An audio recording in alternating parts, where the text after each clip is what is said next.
మొదలు జలచరాలు పుట్టాయి, తర్వాత ఉభయచరాలు పుట్టాయి, తర్వాత వనచరాలు పుట్టాయి, ఆ తర్వాత మనిషిని జంతువును పోలిన మనుషులు పుట్టారు, మొరట మనుషులు పుట్టారు, ఆయుధాలు ఉపయోగించారు, బుద్ధిని తెలుసుకున్నారు, వాహనాలను ఉపయోగించారు. ఇలాగే కదా డార్విన్ పరిణామ క్రమం మనిషి ఎదుగుదల చూపించింది. మరి మన దశావతారంలో మొట్టమొదటి అవతారం ఏమిటి? జలచరమే కదా. రెండవ అవతారం ఏమిటి? ఉభయచరమే కదా, నీళ్ళలోనూ నేల మీద ఉండేదే కదా తాబేలు. మూడోది ఏంటి? వనచరమే కదా, వరాహం. అంతే కదా. తర్వాత అవతారం ఏమిటి? నారసింహం, మనిషి జంతువును పోలిన అవతారమే కదా. తర్వాత అవతారం ఏమిటి? కొట్టుకోళ్లే కదా. తర్వాత అవతారం ఏమిటి? మొరటి మనుషులు గండ్రగొడ్డలు పట్టుకుని అడ్డొచ్చిన వాళ్ళ వేసుకుంటూ వెళ్ళిపోయేవాడు, పరశురామ అవతారం. తర్వాత అవతారం ఏమిటి?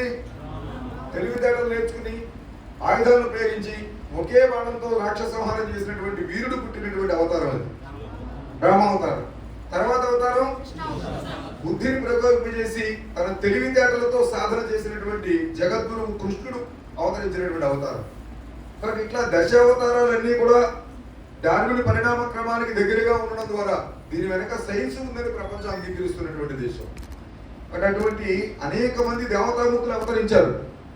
ఈ దేశంలో 12 జ్యోతిర్లింగాలు ఉన్నాయి. సౌరాష్ట్రే సోమనాథచ్చ, శ్రీశైలే మల్లికార్జునం, ఉజ్జయిన్య, మహాకాలం, ఓంకారం, అమలేశ్వరం అని 12 జ్యోతిర్లింగాలు. ఇవి దేశం మొత్తం విస్తరించి ఉన్నాయి. ఇక్కడ ఉత్తరాఖండ్లో ఉన్నటువంటి జ్యోతిర్లింగం ఏదో చెప్పగలరా? కేదార్నాథ్. ఇక్కడ నుంచి కిందకు వచ్చామనుకోండి గుజరాత్ లో ఉన్నటువంటి జ్యోతిర్లింగాలు సోమనాథ్, నాగేశ్వరం.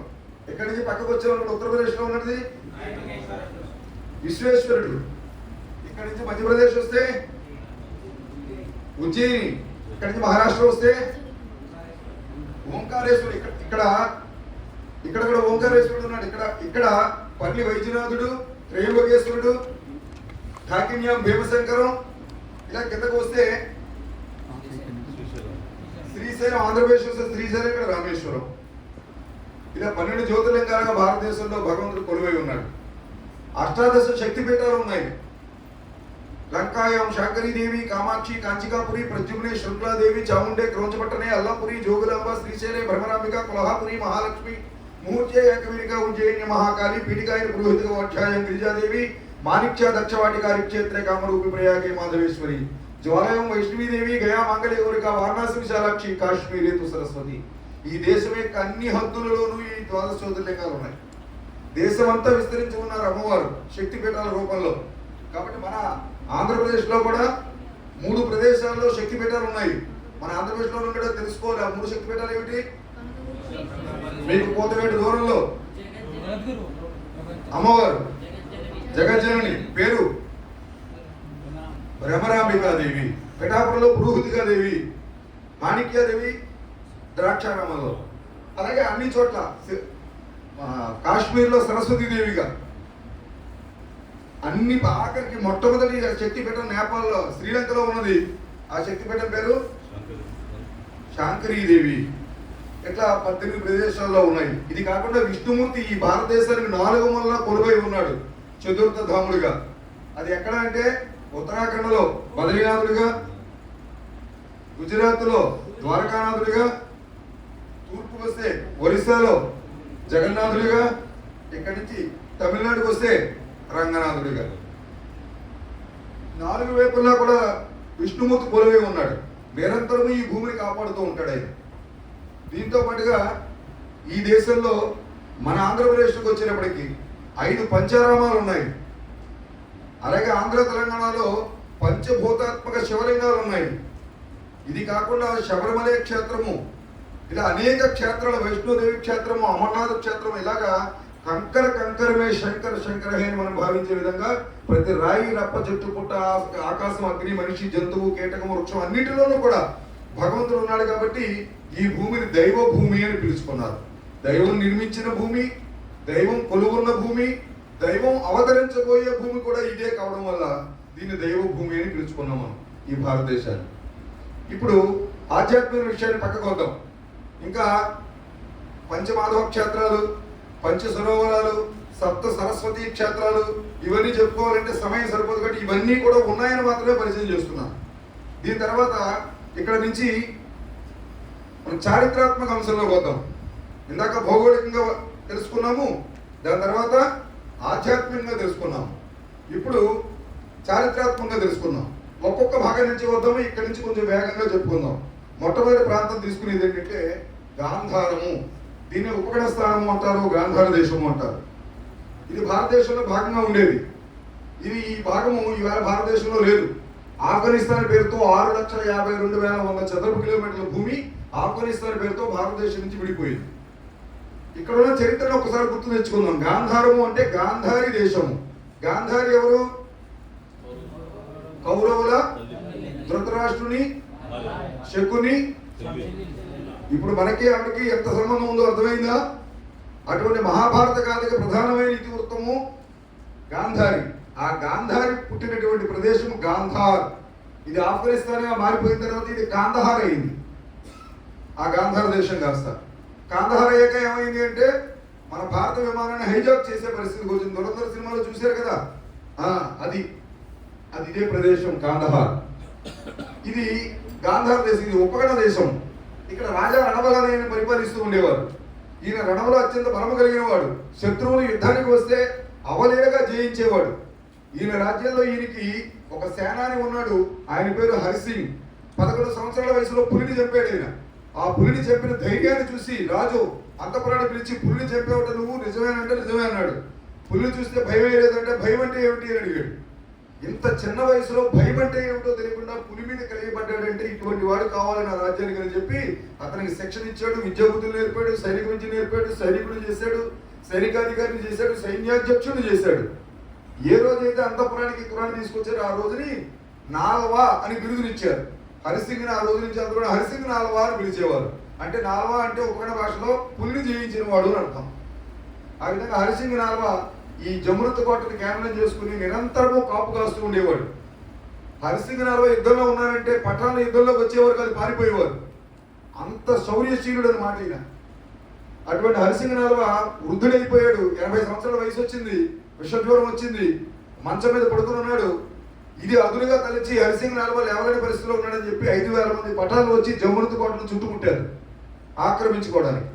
ఈ విషయం వచ్చి 2 సైనికులు వచ్చి చెప్పారు హరిసింగ్ నాల్వాకి. వెంటనే అక్కడ వేలాడుతున్నటువంటి సైనిక దృష్టిని ధరించాడు. ఈ జమృత్ కోట బురుజుల మీదకి ఎక్కాడు. చుట్టూ ఉన్నటువంటి 5,000 మంది పఠాన సైన్యాన్ని చూశాడు. ఏమాత్రం ఆలోచించకుండా ఒక్కసారి బిగ్గరగా ఆరహర మహాదేవ్ అని గట్టిగా అరిచాడు. ఎంత గట్టిగా అరిచాడంటే ఆ అరుపు ఉలిక్కిపడి పఠానందరూ కూడా జమృత్ కోట మీదకి చూసి ఆ కోట మీద ఉన్న హరిసింగ్ నాల్వాని చూసి ఇక మన పని అయిపోయింది, యుద్ధంలో హరిసింగ్ నాల్వా ఉన్నాడు, పారిపోండ్రు అని ఒక్క అరుపరిచారు. ఎక్కడ వాళ్ళు అక్కడ ఆయుధాన్ని పడేసి పారిపోయారు. ఇక్కడ ఇంతకు యుద్ధం చేశాడు హరిసింగ్ నాల్వా? యుద్ధం చేయాల. ఎంత గట్టిగా అరిచాడని చెప్పంటే ఆ అరుపుకి అతని కంఠంలో ఉన్నటువంటి కంఠనాళాలు పగిలిపోయి రక్తము కక్కుకుని అదే జమృత్ కోట మీద కింద పడి చనిపోయాడు. ఆఖరి క్షణంలో కూడా దేశం కోసం, ఈ భూమి కోసం శరంతో కాకుండా కంఠస్వరంతో యుద్ధం చేశాడు. అటువంటి మహానుభావుడు హరిసింగ్ నాల్వా రాజా రణబలు పరిపాలించిన ప్రాంతం ఇవాళ ఎలా మారిపోయింది? ఇది ఆఫ్ఘనిస్తాన్గా మారిపోయింది. ఇకపోతే ఈ రంగులో కనబడుతున్న ఈ భూమి అంతా కూడా పాకిస్తాన్. ఇది గతంలో ఇది సింధు ప్రాంతము, అలాగే బెంగాల్ ప్రాంతం, పంజాబ్ ప్రాంతంగా ఉండేది. ఈ ప్రాంతం అంతా పంజాబ్ ప్రాంతము అనేవారు, ఈ ప్రాంతాన్ని సింధు ప్రాంతము అనేవారు. ఇప్పుడు ఇది పాకిస్తాన్గా మారిపోయింది. 7,96,100 కిలోమీటర్లు విస్తీర్ణం కలిగినటువంటి భూమి కాస్త ఇది పాకిస్తాన్గా మారిపోయింది. ఇక్కడ 2 రాజ్యాలు చెప్పాను, సింధు అలాగే పంజాబ్ రాష్ట్రం. ఈ 2 రాజ్యాలు ఎలా ఉండేవో ఒక ఉదాహరణ చెబుతాను. ఇక్కడ సింధు రాజ్యము దాహిర్ సేన్ మహారాజు పరిపాలిస్తూ ఉండేవాడు. గొప్ప వీరుడు. యుద్ధంలో 639వ సంవత్సరం నుంచి ఈయన మీద యుద్ధం చేయాలని అరబ్బులు పోటీపడి యుద్ధానికి వస్తున్న ప్రతిసారి ఓడించాడు దాహిర్ సేన్ మహారాజు. చివరికి మహమ్మద్ బిన్ ఖిల్జీ యుద్ధానికి వచ్చాడు. యుద్ధానికి వచ్చినప్పుడు మహమ్మద్ బిన్ కాసిం యుద్ధానికి వచ్చాడు. ఈ కాసిం యుద్ధానికి వచ్చినప్పుడు దాహిర్ సేన్ మహారాజుతో యుద్ధం జరిగింది. ఆ యుద్ధంలో వీరోచితంగా పోరాడుతున్నాడు దాహిర్ సేన్ మహారాజు. కానీ మనకు నియమం ఉన్నది, యుద్ధం అంటే కొన్ని నీతులు పాటిస్తాం. ముందు నుంచే యుద్ధం చేస్తాం, చీకటి పడితే యుద్ధం చేయము. ఏనుగుతో యుద్ధంలోకి వచ్చిన వాడిని ఏనుగు మీద ఉన్నవాడే యుద్ధంలో పోరాడతాడు. గుర్రం మీద వచ్చిన వాడితో గుర్రం, పదార్థాలతో పదార్థాలు పోరాడుతుంది. ఈ నియమాలు ఉంటాయి కొన్ని. వెనక నుంచి యుద్ధం చేయం, కానీ వీళ్ళకి నియమం నీతి ఏమీ లేదు కదా. వీళ్ళకి దోచుకోవడము, దాచుకోవడం, పారిపోవడము, ఇదే వీళ్ళకి తెలిసిన యుద్ధ నీతి. కానీ ఏం చేశారంటే వెనక నుంచి బళ్ళెంతో ఏనుగు ఉన్నటువంటి దాగిరిసేన మహారాజును పొడి చేశారు. దాంతో 712లో ఆయన ఈ యుద్ధంలో వీరమరణం పొందారు. ఎప్పుడైతే ఈయన చనిపోయారో, ఈ వార్త ఎప్పుడైతే రాణికి తెలిసిందో, ఈయనతో పాటుగా అనేక మంది సైనిక వీరులు కూడా యుద్ధంలో చనిపోయారు. చనిపోతే ఇది చూసిన తర్వాత, ఈ వార్త తెలిసిన తర్వాత కోట వైపు వస్తున్నాడు. ఈ కాసిం కోట వైపు వస్తున్నాడు. కోటలోకి ప్రవేశించాడని చెప్పి ఆడవాళ్ళు ఎత్తుకుపోతారు. ఆ రోజున వాళ్ళు చేసే పనులవే. కాబట్టి వెంటనే రాణిబాయి ఏం చేశారంటే, సైనికుల భార్య అందరినీ పిలిపించారు. మీ భర్తలు నా భర్త కూడా దేశం కోసం చనిపోయారు. ఇప్పుడు మనం బతికుంటే మనం తీసుకెళ్లి వీళ్ళు సంసారం చేస్తారు. కాబట్టి నేను దానికి సిద్ధంగా లేను. కాబట్టి నేను నా శరీరాన్ని వాడు ముట్టకుండా నేను అగ్నికి ఆహుతి అయిపోవడానికి సిద్ధంగా ఉన్నాను. నేను జోహార్ అయిపోతున్నాను. నాతో పాటు మీరు కూడా మీ శరీరాన్ని కాపాడుకునే వాళ్ళు ఎవరైనా ఉంటే నాతో రండి అని చెప్పంటే మొత్తం సైనిక భార్యలతో ఈవిడితో వస్తే 5000 మంది సైనిక భార్యలతో అగ్ని ఒక గొయ్యి తీసి అగ్నిని జ్వలింపజేసుకుని అందులో దూకి రాణిబాయి 5000 మంది పైచిలకు సైనికుల యొక్క భార్యలు ఒకే క్షణంలో అగ్నికి ఆహుతి అయిపోయారు. జోహార్ అయినటువంటి మొట్టమొదటి ఘటన, ఈ సాహెబుల చేతిలో పడకుండా జోహార్ అయిన ఘటన ఈ సింధు ప్రాంతంలో జరిగిన ఘటన. ఇది చూసిన తర్వాత వాళ్ళకి 2 పిల్లలు ఉన్నారు, పద్మినీదేవి, పరిమళాదేవి. వీళ్ళిద్దరినీ పట్టుకున్నాడు ఈ కాసిము. అప్పుడు వీళ్ళ మతనాయకుడు ఖలీఫా ఉన్నాడు. ఖలీఫాకి వీళ్ళు తీసుకెళ్లి బహుమతిగా ఇచ్చాడు. ఇచ్చినప్పుడు వీళ్ళిద్దరు అనుకున్నారు, ఈ చెల్లెళ్ళు అక్క చెల్లెళ్ళిద్దరును మన నాన్న చనిపోవడానికి కారణమైన ఈ కాసిం, మన అమ్మ మన సైనికుల భార్యలు చనిపోవడానికి కారణమైన ఈ కాసిం, మన రాజ్యం అవమానాల పాలయ్యి మన రాజ్యం పరాయి పాలనకు వెళ్ళడానికి, బానిసత్వంలోకి వెళ్ళడానికి కారణమైన ఈ కాసింని చంపిన తర్వాతే మనం చచ్చిపోదామని నిర్ణయించుకున్నాం. ఆడపిల్లలు, దుర్గావాహిని కార్యకర్తలు ఎలా చంపగలరు వాళ్ళు? కాబట్టి ఆలోచన చేశారు. ఖలీఫా ముందు నుంచో పెట్టి నీకు బహుమతిగా తెచ్చాను తీసుకోమని చెప్పి కాసిం ఈ ఇద్దరు ఆడపిల్లల్ని ఖలీఫాకి ఇస్తే వెంటనే వీళ్ళు నోరు తెరిచి ఏ ఆడపిల్ల చేయని సాహసం చేశారు. వీళ్ళు ఏం చేశారని చెప్పంటే, ఏ ఆడదైనా సరే ఏదైనా భరిస్తుంది, కానీ తన మానం మీద అవమానం చేస్తే భరించలేదు. అటువంటిది ఆ తల్లులిద్దరు పరిమళాదేవి, సోరస్దేవి ఇద్దరు పిల్లలు కూడా వీడు ఈ కాసిమ మమ్మల్ని అనుభవించిన తర్వాత నీకు కానుకగా ఇస్తున్నాడు, నిన్ను మోసం చేస్తున్నాడు అని చెప్పారు. ఇక ముందు వెనక ఆలోచించలేదు. అంత రాజ్యం తెచ్చినటువంటి కాసిమని కూడా ఆలోచించలేదు. వెంటనే ఖలీఫా వాడు తలగా తీయించేశాడు. అప్పుడు వీళ్ళిద్దరు అనుకున్నారు, అక్క మనం వచ్చిన పని పూర్తయింది. మన రాజ్యాన్ని నాశనం చేసిన వాడు ఎవడో వాడిని చంపాలనుకునే కదా వచ్చేటట్టు మనం వాడిని చంపేయించేస్తాం. ఇక మన పని పూర్తయింది. ఇక ఖలీఫా చేతికి మనం వెళ్ళవలసిన అవసరం లేదు. మన అమ్మా నాన్న దగ్గరికి వెళ్ళిపోదాం అనుకుని ఆ కోట నుంచి పరిగెత్తుకుని వెళ్ళి కిందకు దూకి చచ్చిపోయారు. కాబట్టి దుర్గావాహిని పని ఎప్పటి నుంచి ప్రారంభమైంది? 712వ సంవత్సరంలో ప్రారంభమైంది. ఇప్పుడు ప్రారంభమైంది కాదు, అది అనుసరిస్తూ ముందుకు తీసుకెళ్తున్నాం.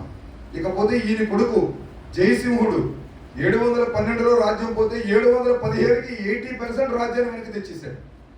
ఆ తర్వాత అక్కడ పరిపాలించినటువంటి చాణక్య ప్రభువు, బప్పరాయులు అనేక మంది ఈ భూమిని కాపాడుకుంటూ వచ్చారు. అటువంటి భూమి వేళ పాకిస్తాన్గా మారిపోయింది. ఇక్కడ నుంచి పక్కకు వెళితే ఈ ప్రదేశం అంతా కూడా పంజాబ్ ప్రాంతం. పంజాబ్ మనకు ఒక ముక్క వచ్చింది, పాకిస్తాన్కి ఒక ముక్క వెళ్ళింది. బెంగాల్ మనకు ఒక ముక్క వచ్చింది, బంగ్లాదేశ్కి ఒక ముక్క వెళ్ళింది. చరిత్రలో తెలుసుకోవడం కోసం చెబుతున్నా. ఇక్కడ ఉన్న పరిస్థితి ఇది. తక్షశిల విశ్వవిద్యాలయం, దీన్ని నిర్మించిన వాడు ఎవరు అంటే శ్రీరామచంద్రమూర్తి సోదరుడైన భరతుడి యొక్క కొడుకు తక్షకుడు నిర్మించాడు. అది తక్షశిల నగరం అంటారు దాన్ని. అది ఇవాళ రావిల్పిండిగా మారిపోయింది దాని పేరు. ఇక్కడ ప్రపంచంలోని తొలి విశ్వవిద్యాలయం ఉంది, తక్షశిల విశ్వవిద్యాలయం. ఆ రోజుల్లోనే 1200 మంది ప్రొఫెసర్లు ఆ యూనివర్సిటీలో, 8000 మంది విద్యార్థులు, 68 కోర్సులు, 8 సంవత్సరాల కోర్సులు. జీవకుడు అనే మొదటి డాక్టరు ఇక్కడ యూనివర్సిటీ స్టూడెంట్. పాణిని అనేటటువంటి సంస్కృత వ్యాకరణవేత్త ఇక్కడ ఈ యూనివర్సిటీ స్టూడెంట్. చంద్రగుప్త సామ్రాజ్యాన్ని నెలకొల్పడానికి కారణమైనటువంటి చాణక్యుడు, కౌటిల్యుడు, చాణక్యుడు అంటే 2 ఆయనే. అటువంటి వాళ్ళు ఇక్కడ ఈ యూనివర్సిటీలో చదువుకున్నవాళ్ళు.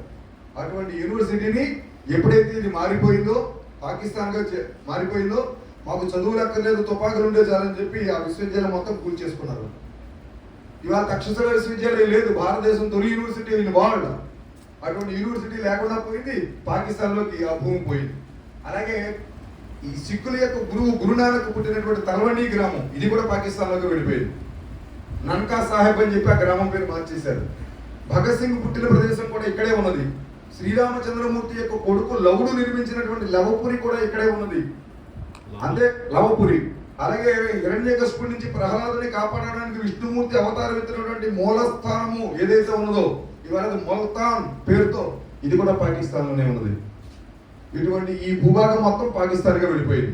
ఇక్కడి నుంచి ఈ పక్కకు వస్తే ఇక్కడ ఉన్నటువంటి 78,114 కిలోమీటర్ల భూభాగాన్ని పాకిస్తాన్ ఆక్రమించుకుంది. స్వతంత్రం వచ్చిన ముందు రోజుని ఈ భూమి అంతా పోయింది. స్వతంత్రం వచ్చిన 3 నెలలకి ఈ భూమి అంతా పోయింది, 78,000 చదరపు కిలోమీటర్లు. ఇది పోవడమే కాదు, ఇక్కడ నుంచి ఒక మొక్క తీసుకుని చైనాకి పాకిస్తాన్ దారాదత్తం చేసింది. ఆ భూమి ఎంత అంటే 5,180 కిలోమీటర్లు చదరపు కిలోమీటర్ల భూమి ఆక్రమించుకుంది పాకిస్తాను. ఇచ్చింది ఎవరికి?